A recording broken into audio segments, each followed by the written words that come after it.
नमस्कार बहिणींनो, महाराष्ट्रामधील तमाम अंगणवाडी सेविका आणि मदतनीस यांना गुरुजन चॅनलचा सप्रेम नमस्कार. बहिणींनो, बघा, तुम्हाला माहिती आहे की त्या ठिकाणी तुकाराम मुंडे साहेब हे सध्या कडक कारवाई करत आहेत. तुम्ही हे सुद्धा बघितलं असेल की पुणे जिल्ह्यामधली जी आपली अंगणवाडी सेविका ताई आहे, तिने धारिष्ट दाखवलं, तिने ताकद दाखवली, तिने हिंमत दाखवली आणि पोषण आहार जो अत्यंत चुकीच्या पद्धतीने अंगणवाडी सेविकांना अंगणवाडीमधून मुलांना द्यावायचा असतो तो मिळत असतो, त्याच्या संदर्भामध्ये तक्रार केली, व्हिडिओ टाकला. त्या ताईचं निलंबन झालं, परंतु नंतरच्या काळामध्ये जे आहे ते हे निलंबन मागे सुद्धा घेण्यात आलं. हे अंगणवाडी ताईंच्या एकजुटीची खरं पाहिलं तर आपण ताकद आहे असं म्हणायला काही हरकत नाही. परंतु असं असलं तरी सुद्धा आपल्याला अंगणवाडी सेविका ताईंनी नेमकी कोणती खबरदारी घ्यायची आहे, नेमकी कोणती काळजी घ्यावायची आहे, नेमकी कोणते निकष पाळावायचे आहेत, आपली अंगणवाडी कशी असली पाहिजे, आपला आहार तयार करत असताना कसं असलं पाहिजे, म्हणजे जेणेकरून जर तपासणी झाली तर आपल्याला मग अडचण होणार नाही, आपल्यावरती कारवाई होणार नाही किंवा आपल्यावरती कोणीही बोल लावणार नाही किंवा आपल्यावरती कुठलाही ठपका ठेवला जाणार नाही. अशा पद्धतीची माहिती या व्हिडिओच्या माध्यमातून तुम्हाला सर्वांना अत्यंत कमी वेळेमध्ये सांगण्याचा प्रयत्न करणार आहे. त्यामुळे ही जी माहिती आहे ती खूप महत्त्वाची आहे, तुम्हा सर्वांसाठी, तुमच्या हितासाठी आहे. त्यामुळे खूप काळजीपूर्वक बघा बहिणींनो. बारीक सारीक गोष्टी आहेत ज्या कदाचित तुम्हाला कोणीही सांगणार नाही, परंतु तुमची काळजी असल्या कारणामुळे आपण ही सगळी माहिती ही तुम्हाला सांगत आहोत. तसं तर तुम्हाला काही सांगण्याची आवश्यकता नाही, अजिबात सांगण्याची आवश्यकता नाही. तुम्ही ही सगळीच्या सगळी काळजी आहे हे तुम्ही 100% घेत असता, परंतु तरी सुद्धा एखाद्या वेळेस होऊ शकतं की आपल्यामुळे ते आपण विसरून जाऊ. म्हणून कोणती काळजी घ्यायची ते आपण बघूयात. बघा, सगळ्यात आधी तुम्हाला काय करायचं की अन्नधान्याची जी काही गुणवत्ता आहे ती चेक करायची आहे. कारण की शेवटी किती म्हटलं तर तांदूळ आहेत, डाळी आहे, गहू, रवा समजा याच्यासारखे जे काही आपल्याला अन्नधान्य मिळते. आता विशेष म्हणजे याच्यामध्ये आपल्याला काय मिळतात, तांदूळ मिळतं आणि डाळी मिळते, आणि त्यासोबतच जे काही चटणी, मीठ आहे, त्याच्यानंतर हळद आहे, याचे जे पॅकेट मिळतात किंवा मसाला मिळते तर ते व्यवस्थितच असला पाहिजे. त्याला कुठल्याही पद्धतीची बुरशी लागलेली नाही आहे किंवा त्याचा दुर्गंधी येत नाही आहे किंवा अनेक वेळा आपण बघतो की उंदर त्या ठिकाणी येत असतात. उंदीर असल्या कारणामुळं अनेक वेळेला नुकसान होतं, आणि मग अशा पद्धतीने आहार तयार करत असताना कोणी तक्रार घेऊन येऊ नये याची आपल्याला काळजी करायची आहे. म्हणून त्याच्यामध्ये आळ्या असायला नको, किडे असायला नको. आपण त्याची स्वतः अंगणवाडी सेविका ताईंनी त्याची खात्री केली पाहिजे. मदतनीस ताई तर 100% त्याच्यावरती लक्ष ठेवतेच, परंतु अंगणवाडी सेविका ताईने सुद्धा आपल्याला त्या ठिकाणी लक्ष ठेवणं खूप गरजेचं आहे असं मला वाटते. आणि म्हणून चांगल्या दर्जाचं जे आहे ते साहित्य वापरा. आता मुळामध्ये जे आपल्याला येते तेच आपल्याला वापरायचं आहे, परंतु ते सुद्धा चांगलं असावं, निसून घेतलेलं असावं, त्याच्यामध्ये खडे नसावेत, त्याच्यामध्ये कुठल्याही पद्धतीचे किडे किंवा आळ्या नसाव्यात, याची खबरदारी आपण स्वतः लक्षात घेणं खूप आवश्यक आहे. आणि पुढील काही काळामध्ये तुम्हाला अतिशय चांगला आहार जो आहे तो कोणत्याही परिस्थितीमध्ये तयार करायचा आहे, ही गोष्ट आपण सगळ्या बहिणींनी लक्षात घेतली पाहिजे.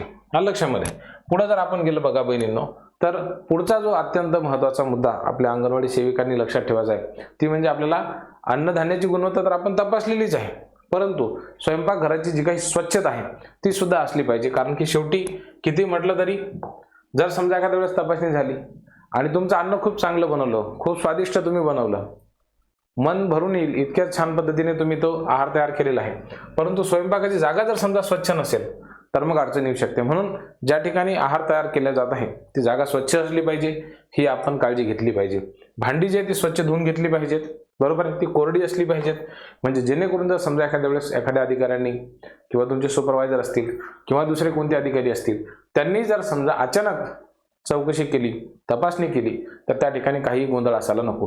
पुढचं म्हणजे काय आहे की त्या ठिकाणी झुरडा असायला नको, उंदीर असायला नकोत, माशांचे अनेक वेळा घाम असते तुम्हाला माहिती आहे, तर ते सुद्धा असायला नको. आणि हे कधी असेल, जर समजा टॉप टीप सगळं व्यवस्थित ठेवलेलं असेल, तर त्या ठिकाणी ओलावा नसेल तर हे आपण किती म्हटलं तरी, किती नाही म्हटलं तर माशा वगैरे राहताच, बरोबर आहे की नाही. म्हणजे उंदीर वगैरे असेल किंवा झुरळ असतील, आता यांना तर काही आपण डायरेक्ट रोखू शकत नाही. परंतु जर स्वच्छता असेल, नीटनेटकेपणा असेल तर 100% काय होते, त्या ठिकाणी कचरा साठलेला नसेल तर ह्या सगळ्या गोष्टी येत नाहीत.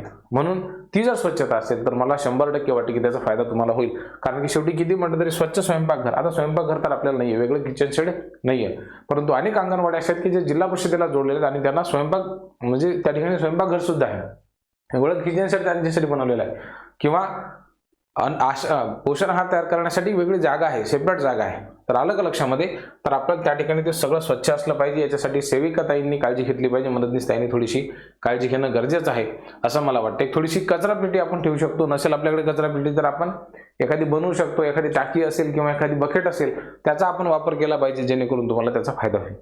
आता तुम्ही जे पिण्याचं पाणी मुलांना देत आहात ते थोडंसं स्वच्छ असलं पाहिजे, किंवा ते जे भांडं आहे किमान ते तरी चांगलं असलं पाहिजे. अनेक ठिकाणचे भांडे असं असतात की आपण बघितल्याच्या नंतर त्याच्यामधलं पाणी सुद्धा पिण्याची इच्छा होत नाही. शेवटी लहान लहान मुलं आहेत, बरोबर आहे का नाही? म्हणजे मुलांच्या पिण्याचं पाणी असेल किंवा मग स्वयंपाकघराचं सुद्धा पाणी असेल, हे स्वच्छ असलं पाहिजे.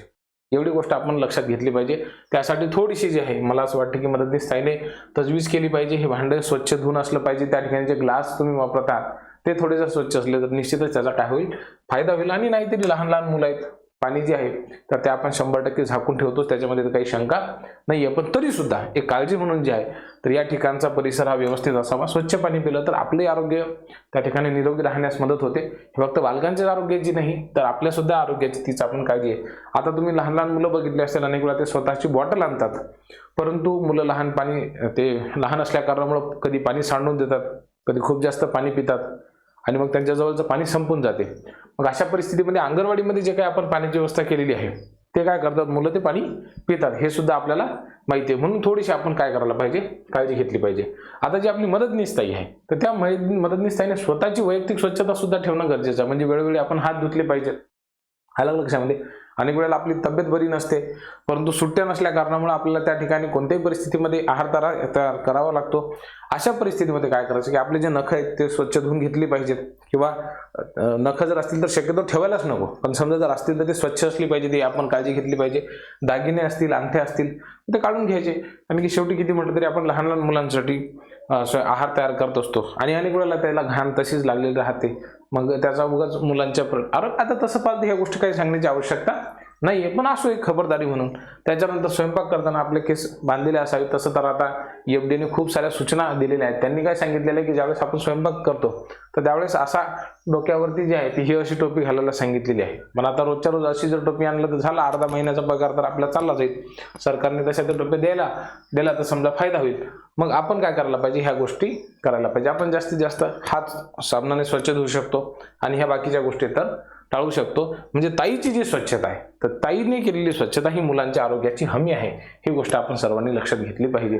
मला असं वाटतं की ह्या सगळ्या बारीक सारीक गोष्टी होत्या की ज्या खूप आपल्याला दिसायला खूप बारीक वाटतात, परंतु ह्याच मुलांच्या आरोग्यावरती काळजी करणाऱ्या असतात. आणि अंगणवाडी सेविकाताईकडून, अंगणवाडी मदतनीस ताईकडून ही अपेक्षा असते की साहजिकच ह्या सगळ्या गोष्टी आपण असल्या पाहिजेत. आता बघा, एफडीएने कारवाई त्या ठिकाणी जे आहे संबंधित अशा पद्धतीचा आहार मिळतो की तुम्ही बघितलं असेल की वाटाणा अनेक वेळा शिजत नाही, अशी तक्रार पालकांकडून येते.